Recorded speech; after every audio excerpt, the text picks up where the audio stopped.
The Simpsons are celebrating their 30th Treehouse of Horror special, so let's celebrate their achievement with a video review. Also, I just can't resist looking at an episode with a Stranger Things parody and a Selma romance story.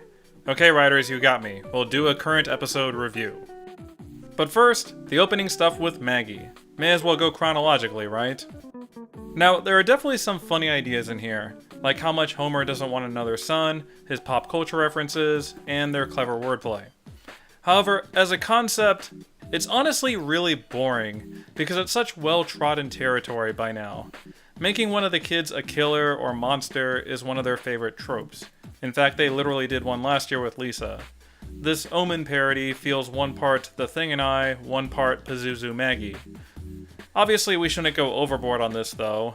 This is just the opening, just a way to get to that title card in this 4-act structure world, after all. So its lack of novelty isn't a big deal. It's fine. They have done far more forgettable openings. There's not much more to be said at this point. Let's instead dig into some of that 80s nostalgia. Everyone knows that at some point, The Simpsons were going to do a Stranger Things parody. It was inevitable. The major difficulty is that The Simpsons is not designed in a way that would make it super easy to do.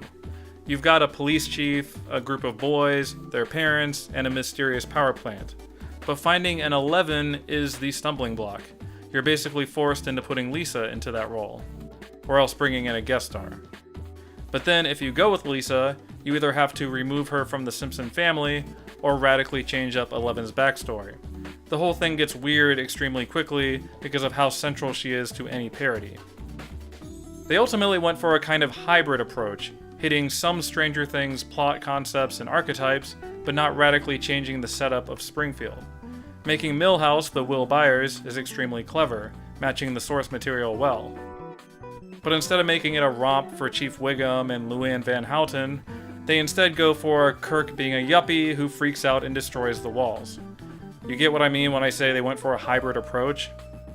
It feels like the writers didn't think Luann was funny or manic enough to recreate that Winona Ryder energy.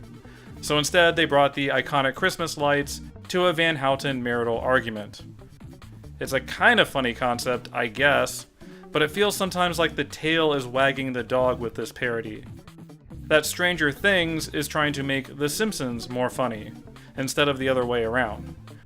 There's barely anything stylistic about this homage. No atmosphere, no aesthetic, just references and yuppie Kirk Van Houten.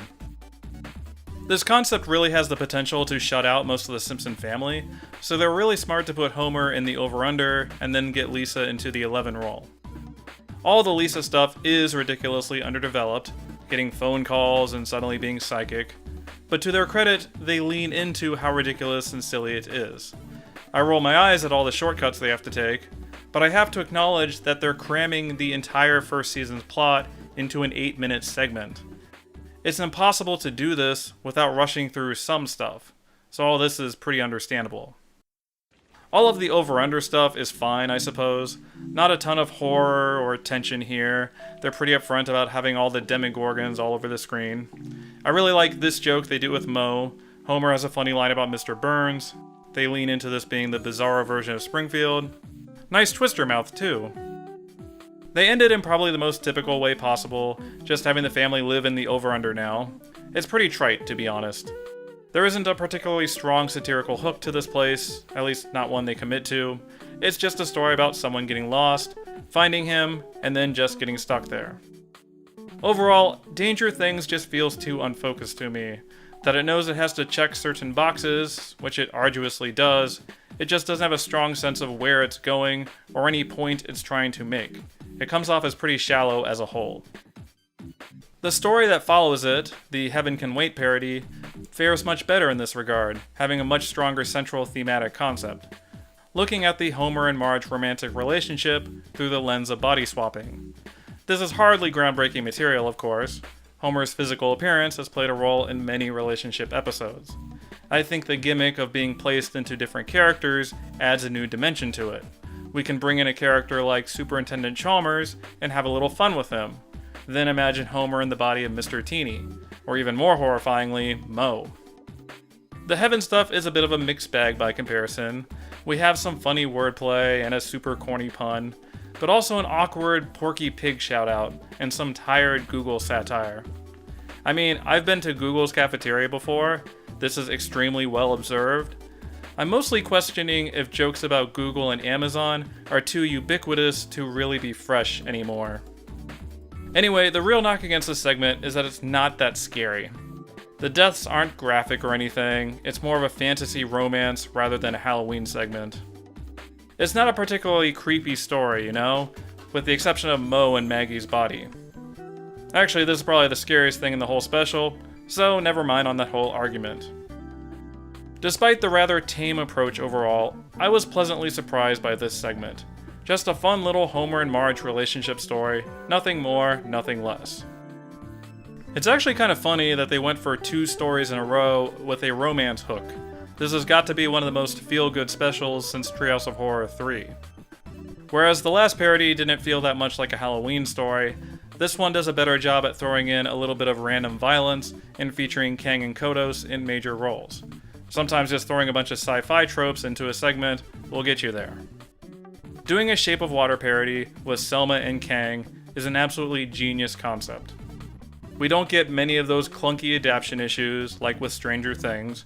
We already have Selma right there in her character arc, as well as the aliens that they gotta feature in these specials. This isn't the monster I imagined Selma dating, but it's close enough, I suppose.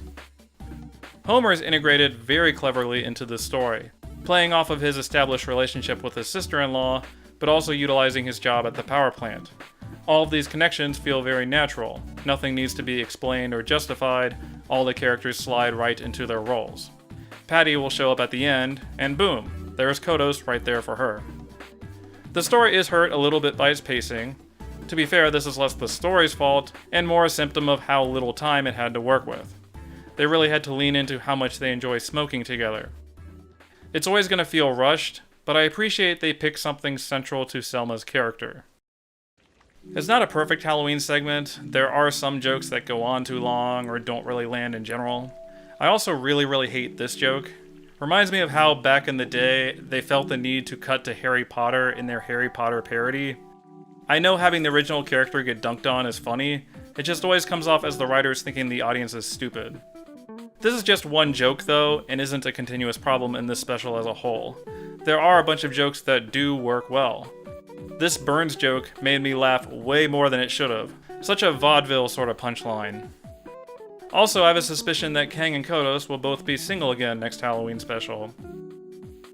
Overall, if I had to rank the major segments of Treehouse of Horror 30, I think I would put When Harry Met Slimy at number 1, then Heaven Swipes Right at number 2, then Danger Things at number 3. Basically, I think the special improved as it went along. That being said, I do feel pretty underwhelmed by the package as a whole. The Stranger Things parody was a big swing and a miss for me, and the other segments, while fine, didn't really blow me away. I feel like one's expectations and familiarity with the parodies really affect one's viewpoint of these specials in particular. I am sure that me watching all 3 seasons of Stranger Things have tainted my view significantly. So I'd be curious where everyone else landed on these individual stories, how well each of them worked for you. Let me know in the comments. Have a safe and spooky Halloween, everyone. Thanks for watching.